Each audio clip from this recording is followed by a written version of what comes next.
भी toll tax कटते होंगे, लेकिन ये भी बेचारे मजबूर हैं। इनको खड़ा कर दिया हमारे सामने, जिस तरह किसानों के सामने खड़ा कर दिया था, जवान से किसान को लड़ा दिया, और अब जवान को हम ट्रांसपोर्टरों से, हम ड्राइवरों से लड़ा दिया। ये सरकार की नीति है, फूट डालो और शासन करो, डिवाइड एंड रूल। पहले भी आप नितिन गडकरी के पास जा चुके हैं, लेकिन उसका कोई फायदा नहीं होता। वो ना ही मिलते हैं, कभी नहीं मिलते। जब उनको पता चलता है कि यूनियन के अधिकारी आए हैं, जब उनको पता चलता है यूनियन के अधिकारी आए हैं, तो वो उनसे चले जाते हैं। आप प्रशासन से पूछे क्या अधिकारी हमारी बात सुनने के लिए आ रहे नहीं आ रहे, बस हमारा यही निवेदन है जी।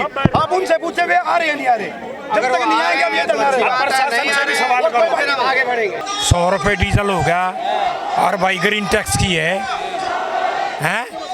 ई चलान की है, और चलान की है, और गाड़ियों की उम्र की है।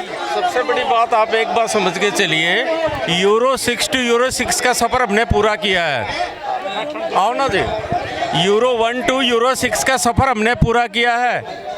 भारत टेक्नोलॉजी में अग्रणी देश है इस समय। यूरो 1 की एज कितनी थी? 10 इयर्स। यूरो 6 की एज अभी जो आ रही है, गाड़ियाँ डबल रेट की हो रही है, उनका कितनी एज है? उनकी भी 10 इयर्स। इतना मॉडिफिकेशन के बावजूद भी आप सोच के चलिए कि हमें 10 साल में ही 10 साल की जो उम्र मिली है गाड़ी की, उसमें हम अपनी टोटल अमाउंट को रिकवर नहीं कर सकते हैं।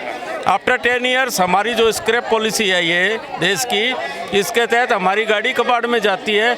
वो अमाउंट हमारे को फिर हम उस इनिशियल स्टेज पे आके खड़े हो जाते हैं जहाँ से हम अपना आप चाहते हैं एज बढ़ाई जाए, उसकी उम्र बढ़ाई जाए, ये लॉजिकल है। इसके ऊपर मैं अगर बात करना चाहेंगे तो बीपीसी यूनियन के प्रवक्ता होने के नाते बहादुरगढ़ से मैं आया हुआ हूँ, और इस सम्मेलन के नाते संयुक्त मोर्चे के तहत अपनी इन बातों को पहुंचाने के लिए। और मैं गडकरी साहब को इसके ऊपर लॉजिक दे सकता हूं कि साहब पूरी तरह से 10 साल के अंदर में एक आदमी अपनी गाड़ी से वो अमाउंट रिकवर नहीं कर सकता। मेरे पास अपने बैनर पर लिखा आरटीओ का भ्रष्टाचार भी। बिल्कुल जी, देखिए शाहजहाँ बॉर्डर दूर नहीं है, यहाँ से राजस्थान का पहला बॉर्डर आता है। जब हम यहाँ से हरियाणा क्रॉस करते हैं, वहाँ पर सरेआम जो है ना, थोड़े दिन पहले वहाँ की जो अलवर आरटीओ है, उसकी टीम के सभी सदस्यों को निलंबित कर दिया गया, भाग गए। निलंबित नहीं किया गया, सॉरी, मैं ऐसे वर्ड गलत यूज़ हुआ है। वो सभी भागे। क्यों भागे? क्योंकि हाँ बिल्कुल, वहाँ पर छापा पड़ा था, वहाँ पर रेड पड़ने से वो पकड़े गए थे, उनसे बहुत ज़्यादा अमाउंट रिकवर हुई थी। अब बात ये आती है कि भ्रष्टाचार को हम ख़त्म करने के लिए मोदी जी, हमारे प्रधानमंत्री जी पूरी तरह से लगे हुए हैं, हम उनको उस बात के लिए समर्थन करते हैं, लेकिन ख़त्म कहाँ हो पा रहा है? और चूँकि सुनिए, अगर ख़त्म हो गए तो ये बात अब मुझे बता दीजिए कि शाहजहाँपुर बॉर्डर से अभी कुछ दिन पहले की रिपोर्ट है कि वहाँ से पूरा का पूरा आरटीओ महकमे के जितने सदस्य थे, 18-20 सदस्य होते, सबके सब क्यों भाग गए थे? और ओम प्रकाश को पॉइंट किया था उन्होंने, वो क्यों ड्यूटी पे दूसरे दिन नहीं आए? क्योंकि सबकी मिलीभगत थी। एक पकड़ा गया, हो सकता है वो एविडेंस ना प्रस्तुत कर दिए। देखिए, एकमात्र मोदी जी अगर कह दे सारा देश सुधर जाए, हम आम नागरिक की भी ड्यूटी है, हम प्रोटेस्ट, सुनिए, मोदी जी की बात का विश्वास है तो हम प्रोटेस्ट करने के लिए आए। उन्होंने कहा कि अपना अधिकार मांगने के लिए आप पूरी तरह से स्वतंत्र हो। पेट्रोल डीजल भी सस्ता मिलेगा, मुझे वोट तो मिल रहा है। मिलेगा तो हम उनके लिए तालियां बजाएंगे जी। पहले कहा नहीं 2014 में मिल रहा है। सुनिए, एक बात आपको बताएं, इससे पहले जो इस तरह की बातें ना करके मैं सिर्फ अपनी आज ट्रेड से रिलेटेड बातें ही करने के लिए इच्छुक हूँ। राजनीतिक बातें मैं नहीं करना चाहता। हम कोई भी राजनीतिक डीजल पेट्रोल तो चाहिए ना, नहीं, डीजल पेट्रोल हमें भी चाहिए। और एक बात और बताएं, जो मैनुअल जो हमारे जो और पब्लिक है, सिविलियंस हैं, उनको भी चाहिए। सिर्फ हमारे ट्रेड वालों को जो गुड्स निकल रहे हैं सिर्फ उनको नहीं चाहिए। अगर हमें महंगा मिलता है, नो डाउट हमारी इनकम हो जानी चाहिए। जिस देश में आज भी गेट भर्ती हरियाणा में 9,092 10,000 रुपये हैं लेबर की, और जहाँ पर एक रिटायरमेंट आदमी 30,000 रुपये से ऊपर पा रहा है।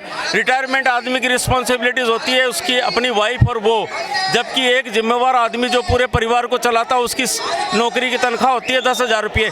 ये जब तक गैप ख़त्म नहीं होगा, इस सिस्टम में जब तक सुधार नहीं होगा, एक आम आदमी की ज़रूरत भर का पूरा नहीं होगा, वो हमारी ट्रेड में हो, सभी में हो। हम नहीं कहते हमारी गाड़ियाँ चलवाइए, हम बिल्कुल कहेंगे बंद कर दीजिए, हम सबको जॉब दे दीजिए। क्योंकि आज 20-30 साल से हम जो इस धंधे में लगे हुए हैं, सेल्फ एम्प्लॉयमेंट में लगे हुए हैं, हरियाणा, राजस्थान और यूपी के जो एनसीआर रिलेटेड जो एरियाज़ हैं, इनमें सभी 1-1, 2-2 गाड़ियाँ लेकर अपना गुजारा कर रहे हैं। वो लोग जो इस चीज़ से, अगर हम नुकसान, गाड़ियाँ बंद हो जाएगी और हम कुछ नहीं करेंगे, ये जो अनएम्प्लॉयमेंट फैलेगी, ये कहाँ जाएंगे? इसलिए रिक्वेस्ट करते हैं कि इस विषय पर नितिन गडकरी जी हमारे को कोई समाधान दे। और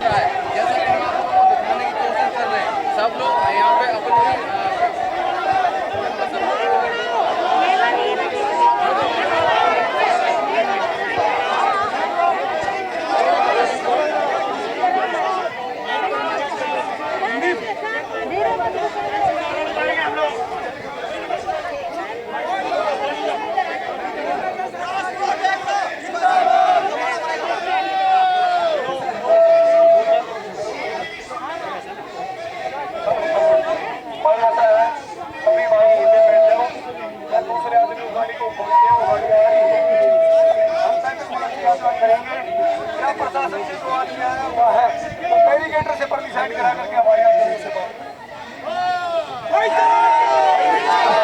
हम यही बैठे रहेंगे, उनसे बात करवा दो। हम यही बैठे रहेंगे, ये आपके सुरक्षा कर्मी खड़े उनसे बात करवा दो। नहीं तो हम पैदल मारे करेंगे, भले ही मरे। और दूसरा नंबर ये है, हम जाएंगे भी नहीं, अगर प्रशासन से 2 आदमी आए और बात नहीं करेगा तो हम जाएंगे।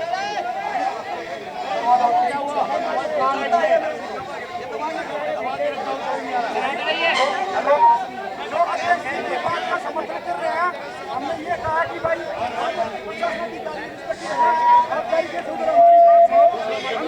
क्या समर्थन कर रहे हो आप लोग इस बात का?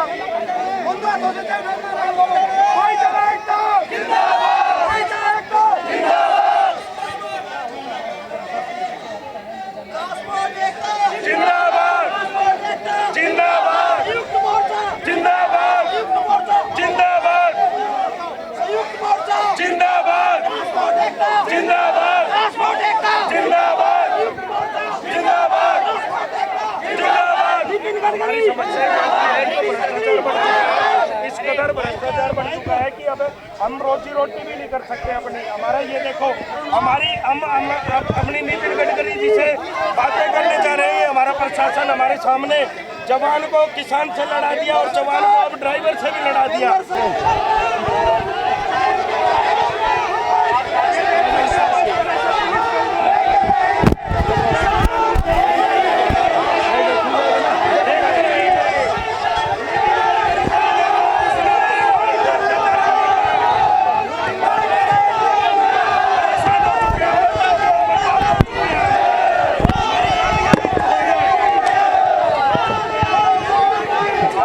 ये तस्वीर हम आपको जंतर मंतर की दिखा रहे हैं। देखिए ये जो ट्रांसपोर्ट के कार्यकर्ता है, ट्रांसपोर्ट जो एसोसिएशन उसके कार्यकर्ता महंगाई को लेकर और जो ई चालान है उसको लेकर ये विरोध कर रहे हैं और महंगाई तानाशाह भ्रष्टाचार हटाओ को लेकर इनका नारा। देखिए तस्वीर जंतर मंतर का।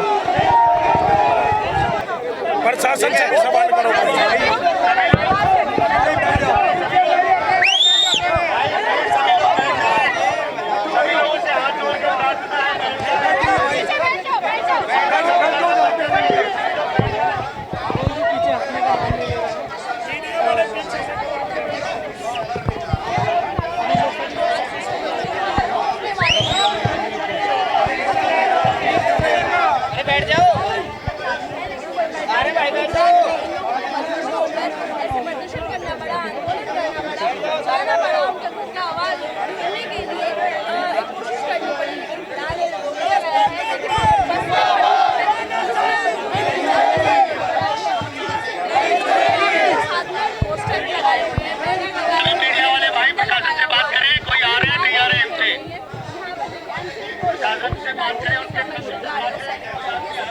भाई